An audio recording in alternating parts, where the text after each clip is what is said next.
My name is Marita Rademeyer. I'm a clinical psychologist and I've been very privileged to be able to take part in the docu-series entitled School Ties. Grooming is actually a very long process that could include manipulation, but it could also include threats. It could also include coercion of the child. The grooming process is almost planned, not necessarily on a conscious level by the person who's exploiting the child, maybe on an unconscious level, but it resembles a bank robbery in that there's a lot of planning that goes into it. And victim selection is also an important aspect here, because generally children are selected for some qualities that appeal to the sexual abuser, and also some qualities that would make it difficult for the children to speak out. Online sexual abuse is becoming more and more prevalent. Sometimes the entire sexual abuse experience takes place online, and sometimes the experience takes place in person. We call that contact abuse.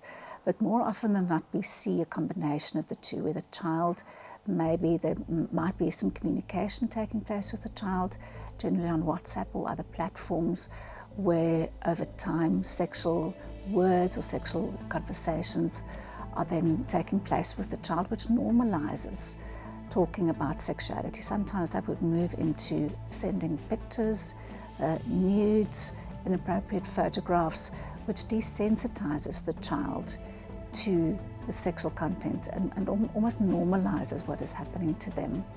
We also find that the process of exposing children to pornography is a strategy that is being used more and more by people who exploit children sexually, because that also makes what is actually outside of normal boundaries, broadens those boundaries to include the sexual contact, and then again desensitizes children. And this is becoming increasingly difficult for parents to pick up on, because most parents don't really know to what degree their children are living their lives online.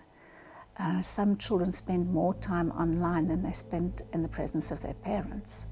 So it's a very big issue going forward for us, and especially after COVID, where children have been given access to many different devices as part of their education.